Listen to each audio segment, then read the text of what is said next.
What is the purpose of your life? Hi, I'm Shabir from Team Shabir Akbari. If it's the first time you're in my channel, you can subscribe for my future videos, because here the purpose of my videos are to inspire you, to share with you what I have learned through my journey, which will be very helpful for you. At the beginning of my journey of self-discovery, I had lots of questions. There was a lot of reasons I didn't know. But at that time, this is almost 4 years ago, I found this amazing video. This video absolutely inspired me. This video gave me the answer for most of my questions. And what I was doing with this video, I was listening to it every day. I listened to it almost for 3 weeks in a row. And I'm still listening to it. And I decided to bring it here and share it with you. To find the purpose of your life, the question that you have in your mind, this video will answer to you. And there are a lot of real life examples. It will help you. It will wake you up if you pay attention. And my request is from you to listen to the end. And I promise you, I guarantee, if you're listening and paying really attention to it, it will inspire you. It will answer the questions to you. Maybe not the first time. It didn't do it for me the first time. Because maybe passively I wasn't listening, like I was sitting there listening to it, but my mind was somewhere else. It just keeps happening to us if we are not aware. And listen to it. If the first time you don't get it, the first time it doesn't answer your questions, come back to it, play second time, third time, and you can listen to it. I listened to this at least for 3 weeks in a row, and I'm still listening to it. So the secret of living is giving, and I've decided to bring it here to my YouTube channel and share it with you. I don't hope, but I believe that you will enjoy it, you will love it, you will get inspired by it, and you will take action. He asked a lot of great questions and shared a lot of amazing golden nuggets in this video. Enjoy it and make the use of it. And of course, I always request you, if you know someone needs to get inspired, if you know someone needs this video, it's just easy, one click, share it with them. Family, friends, because the secret of living is giving, and share is care. Well then, enjoy it, and live with passion. Enjoy your life. Keep working on yourself. Very important. I'm doing it every day. And I will see you in my next video. Make sure to listen to this video to the end. Bye for now. Those that are making it today, or what it takes to make it today, in a time of great uncertainty, in a time of change that's taking place around the world, in a time when people are feeling a great deal of anxiety and fear and reservations about the future, at a time when people are going to work and don't know whether or not they will have a job when they get off, and not necessarily because of their performance, but because of what's happening in the economy, at a time when there are challenges more so than ever before in personal relationships, we look at what's happening on the crime level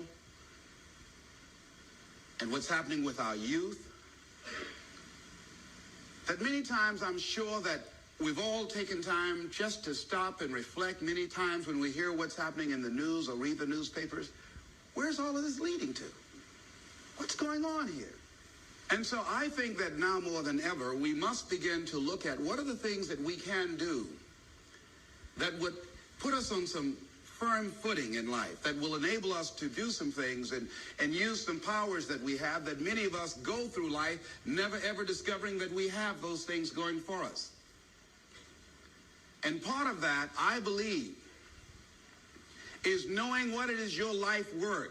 What is it that gives your life a sense of meaning and purpose? Because once you find that, it puts you in your power place. See, if you know what your life work is, I encourage you to start working on it. If you can't do it all at one time, do just a little bit of it. And if you don't know what it is that you showed up to do, if you don't know why you're here, I encourage you to find out what your purpose is here. What is the meaning of your life? What will be different? Have you ever asked yourself that question? I've done that. I remember coming from a friend of mine's funeral, and I was reflecting on how much time I had left. And I went for a walk in a park thinking about this guy whose life was so promising. And I mean, he wasn't an old guy. He was quite young, in fact. And I thought about all of the things that he said he was going to do, and he never got a chance to do those things. And I started thinking about my own life and how much time I had left to do the things that I would like to do. And at that time, I wasn't sure what my life purpose was, what my life's work was. I wasn't sure about it at that time. And I thought about it quite a lot. I had some idea, but I wasn't convinced. That I don't think I felt worthy. I didn't believe that it could be me to do this kind of work that I'm doing right now.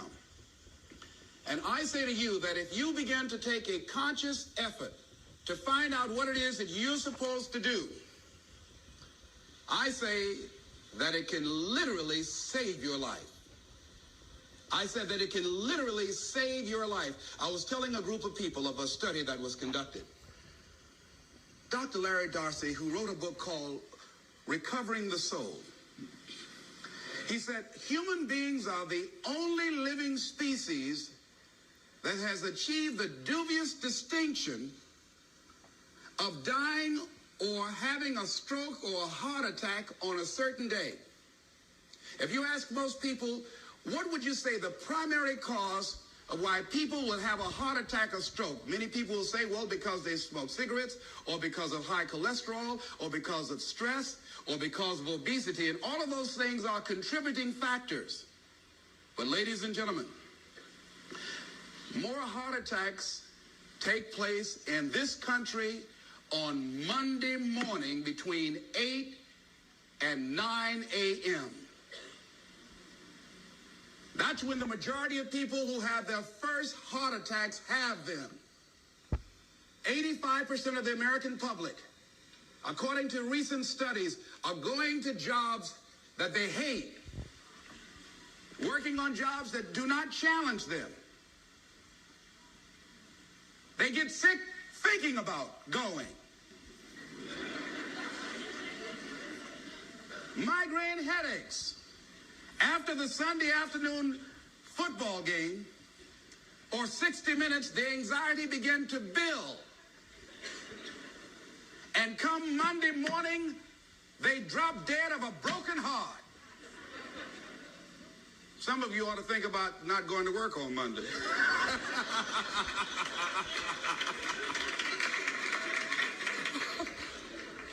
Think about that. People are literally dying to go to work.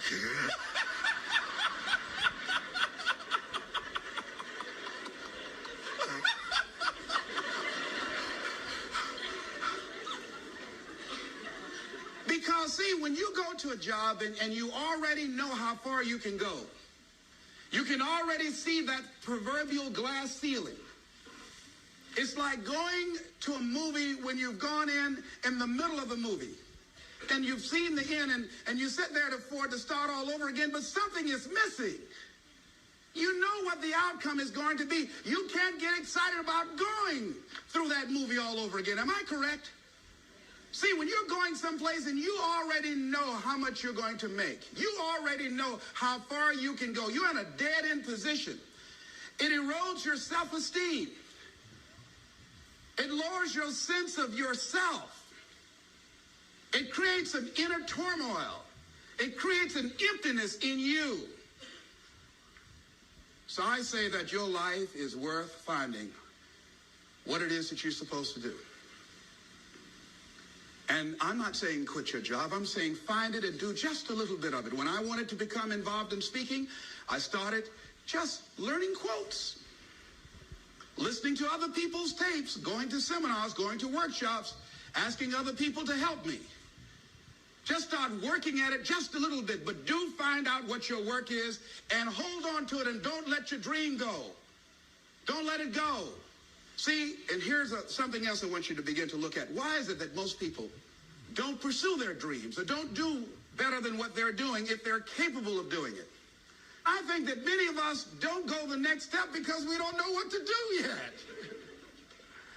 And I say that the reason that we don't even explore the possibility of what to do is because subconsciously we don't believe that it can happen for us and we don't believe that we deserve it. So here's what I'm suggesting. How much time do you spend working on you?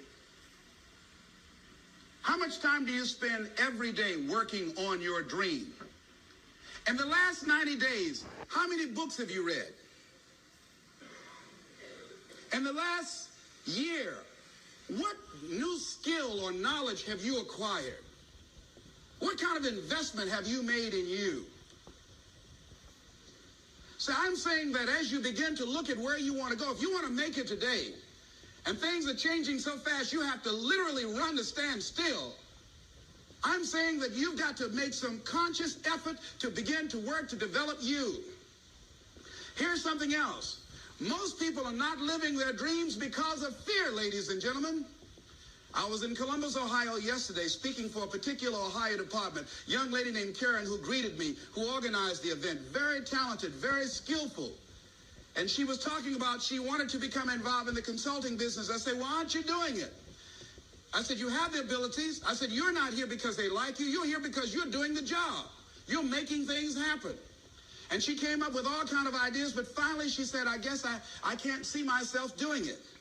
I guess I'm afraid. Fear, limited vision, and lack of self-esteem is what keep most people doing things they don't want to do.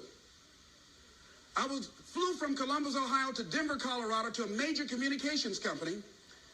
And the person that picked me up at the airport told me about the fact that the company was planning on having a major downsizing. And they offered some of the employees there an early retirement, and some of them will earn as much as $300,000. And they said, this is the last time that you can take this offer. If you don't do it, when we have the downsizing, you might be among those who will lose their jobs, and all you will get is your severance pay. And only 50% of the people who were eligible to take the $300,000 took it. The others were afraid to take a chance on themselves.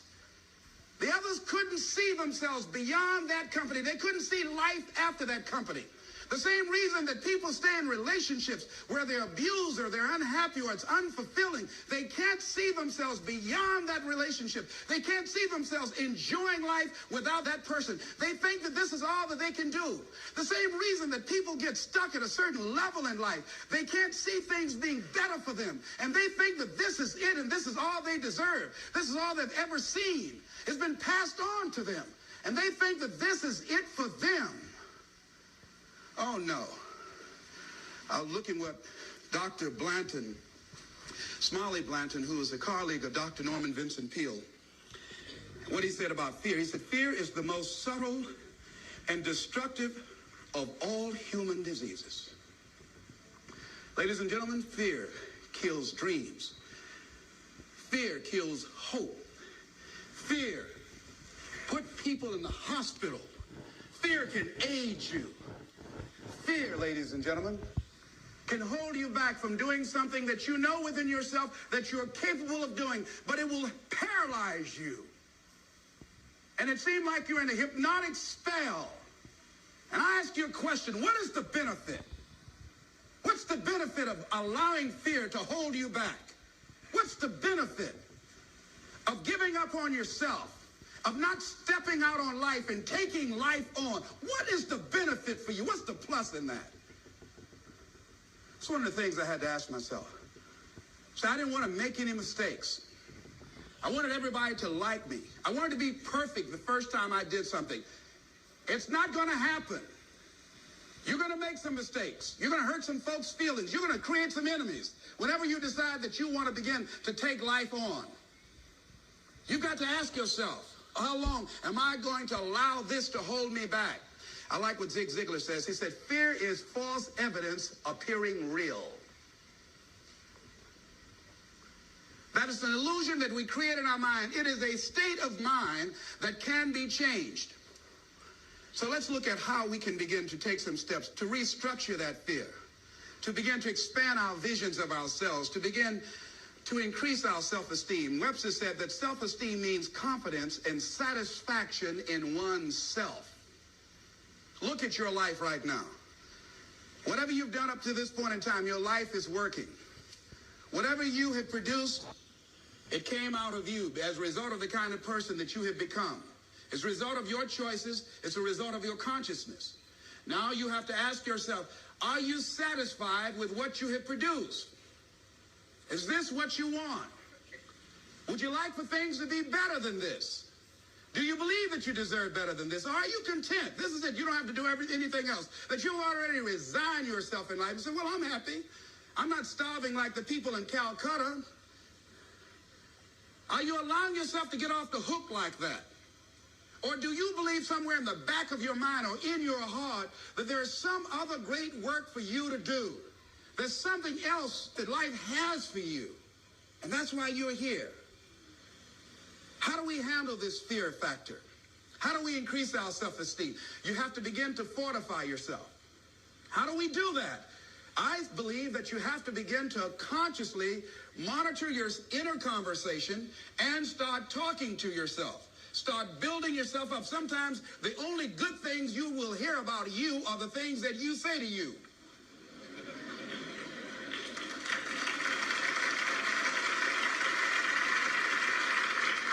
Young lady that was in the audience this afternoon said to me, I told myself yesterday for the first time, I'm proud of me. And she said, I felt good about that. So I'm saying learn to be your own booster. Start building yourself up. Start encouraging yourself. Start saying, I can do this. I can make this happen. When I started thinking about becoming a speaker, I said, yes, I can do this. I can make this happen. When I start trying to convince myself I can be a businessman after flopping and failing and losing thousands of dollars and feeling stupid and dumb and having people take advantage of me because of what I didn't know. I had to talk to myself because people were saying to me that I was dumb. And somewhere in the back of my mind, I was saying, you're right. Look at what I've done. I had to say, no, Les. Hey, come on, man. Get yourself together. You can handle this. You just haven't figured it out yet. It's all right. This is your training period. This is the tuition you have to pay for what you don't know. You can do this. Other people have done it. It doesn't take an Einstein. Get you some people that can teach you some stuff that you don't know. Get you some people that have done it successfully and learn from them. Take some seminars, workshops, read some books on how to manage a business. Change the way you see yourself and begin to tend to the personal details. Understand that nobody's going to take care of your business better than you. And when I start changing that kind of mindset of beating myself up because of my mistakes and start looking at the possibility of my doing better, of my making the adjustment that would enable me to do what I want to do successfully, things begin to change. And I'm saying stop beating up on yourself. You do it. I know you do it. I've done it. It's a natural inclination for us to put ourselves down. See, we are born negative, I think, in a negative consciousness because we live in a negative world. So you don't have to teach children to lie. They'll lie automatically. Did you wet in your pants? No, I did not. Well, what is that? I don't know. You don't have to encourage kids to misbehave. They will do it by themselves. You don't have to encourage them to do the wrong thing. They will do it automatically. You have to correct their behavior. So I'm saying that we have to work through the challenges of life and learning how to begin to work to fortify ourselves. Repeat after me, please. I can live my dream. I can find my purpose in life. And live my purpose. I deserve more from myself. I deserve more from life. Shake somebody's hand on your right and left and say, you deserve more from life too.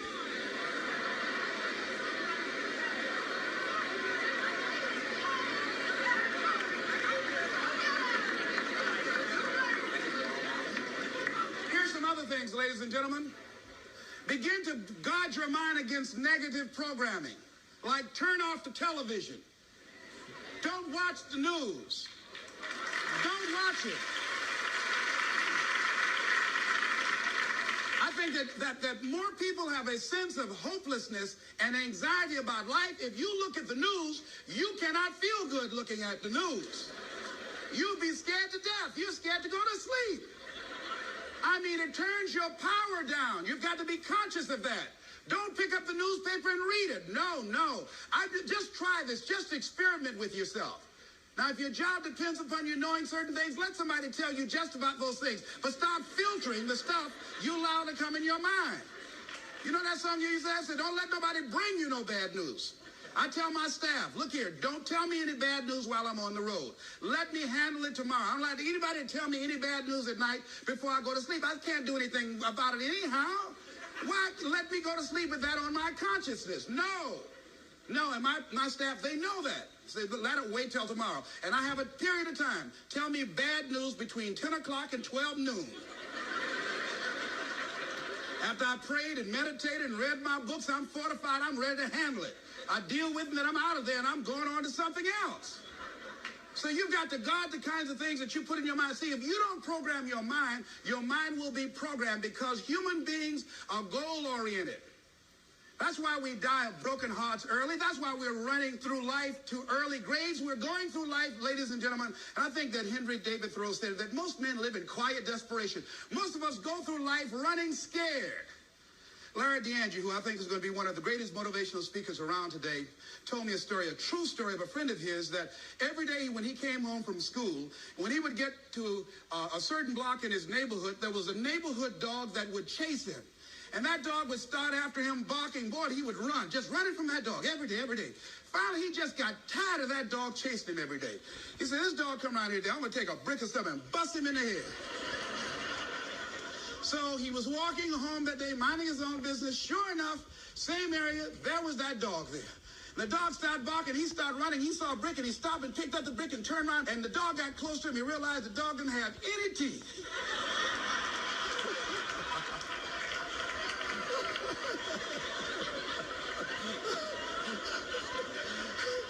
He said he put the brick down and said, get on out my way. And ladies and gentlemen, all our lives, many of us go through life running from things that ain't got no teeth to do us any harm.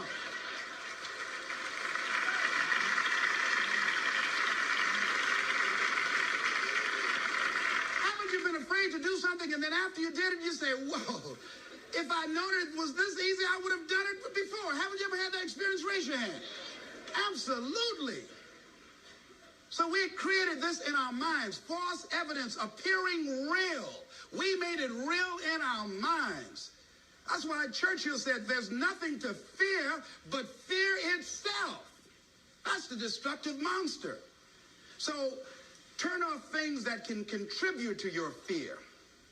Turn a deaf ear to people that all they can do is talk about how negative things are because they have bought into the consciousness of the world.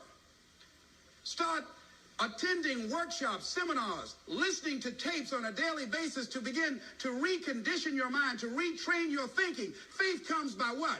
Hearing and hearing and hearing. Listen to things that can empower you, that can enable you to create a new reality for yourself and a new life for yourself.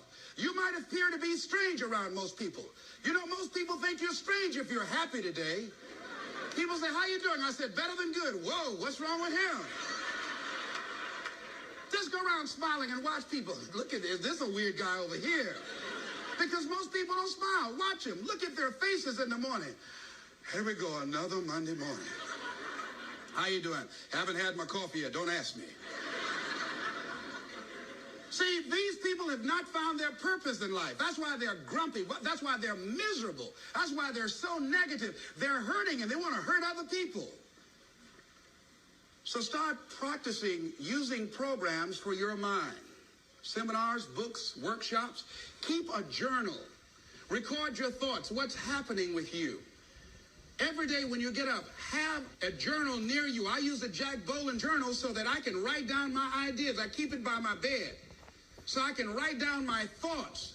See, ladies and gentlemen, we get 3 to 4 thoughts a year that if we would act on those thoughts, they could change our life. Don't say, well, I'll remember that. No, write that thought down. I got a thought today I wrote down. A friend of mine is in the hospital. His morale is low. They're talking about amputating his foot. He's got to feel very bad. So I said, you know, not only am I going to see him, but I can't be there with him all the time. I said, I'm going to create a tape for him that he can listen to that will heighten his level of morale. We told him the other night, don't go to surgery. You are depressed. Your energy level is down. No, tell him not now. Don't do it now. In fact, most doctors who have any sense of awareness don't perform surgery on patients that are in a state of fear, that don't think they will make it. They wait till they're in a different state of mind. So I said, what about making tapes for people that are facing physical challenges? I said, that's a good idea. All right?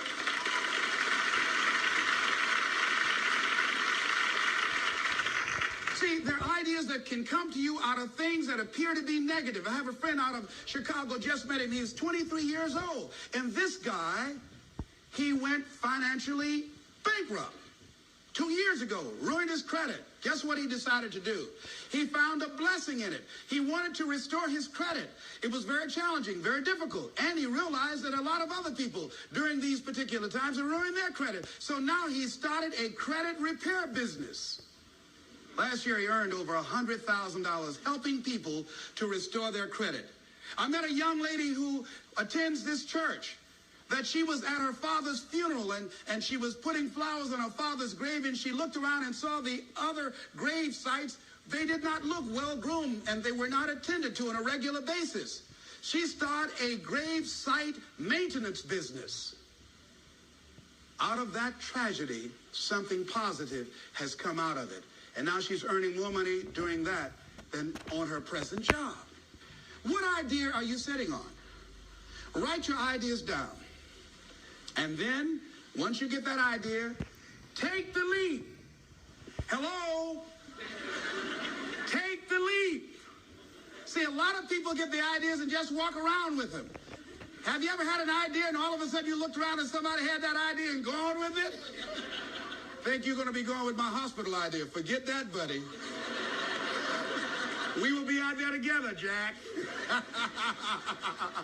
Take the leap. See, it's out here in the universe. If you don't take the plunge, I guarantee you, somebody else will. Take the plunge. Go into action. And ladies and gentlemen, you will be surprised at how things will come together. You'll be surprised. Now, you're going to have some difficult challenges. I can tell you that now. Be aware of that. Things are not going to work out exactly right. For a time they will, sometimes. And that's when life is just playing a game with you. I want you to feel good and relax. And then after a while, say, okay, the honeymoon's over now. And then life will come over there and slap you side the head. Say, what you doing out here? Well, this is my dream life. Is that right? Come over here a minute. Oh, you went to the seminar, huh? Come here. I can tell you that. But ladies and gentlemen, go into action with your dream. And don't avoid where the fights are. Get in the midst of the fight. And get some hickeys on your head. Get knocked down so you can learn how to fight, so you can hold your position. See, most people don't get out in the arena of life because they don't want to fight. Most people don't get out there because they don't want to get knocked down. They don't want to be dropped to their knees.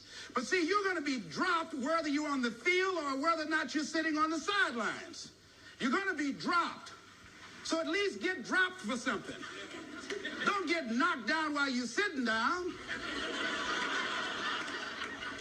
See, that's how most people are spectators in life. You don't want to be a spectator. You want to get out in the field where the action is. And you will be amazed. After the struggle, there will be a calm period and things will begin to click for you. Come out here with what you got. You don't have enough money? Don't worry about it. You got the dream. You got the idea. You don't have enough resources? Don't worry about it. You need some help? Don't worry about it. You get out here in the arena, someone will look at you and become inspired and say, hey, can I help you? But if you're sitting up on the bleachers, nobody's going to ask you anything. You've got to get into the flow of action. Frances Hart called me from Chicago. She had been sitting on an idea of a show that she wanted to produce for 10 years called Mind-Body Connection. So someone saw me speaking in Chicago at a sorority convention and said, I saw a guy that perhaps can host this show for you who has energy and charisma. She called me. She was so fired up. I said, listen, on the day that you want to do that, I'm speaking in Chicago. I can do it for you. And I said, by the way, I met somebody 2 weeks ago in Baltimore who has an idea of the same type of show, and she's doing it on radio. Why don't you call her? And then she called me back. Who else would you suggest? I said, well, I know Deepak Chopra. He wrote the book called Quantum Healing, and Bernie Siegel. Could you get his number? I tell you what, I have a friend named Jack Boland at the Church of the Day. He knows how to get in touch with him. Call him, and he will give you the number so you can get in touch with Bernie Siegel. That lady started calling all around. Did not have the resources, but she had this idea and dream. And she said the other night when she came before the audience that had gathered in the studio, she said, I feel like I've been pregnant for 10 years. And tonight you're going to witness a beautiful delivery. And it was. She said, I couldn't believe, Les, how things began to happen, how it all began to come together. And how many of you ever started on some dream and you didn't have all your stuff together, but you just went out there with nothing but faith, and things begin to happen for you? Raise your hand if you know what I'm talking about. Ladies and gentlemen, those hands up there is proof. The proof is in the pudding. These people have demonstrated it. And if they can do it, you can do it.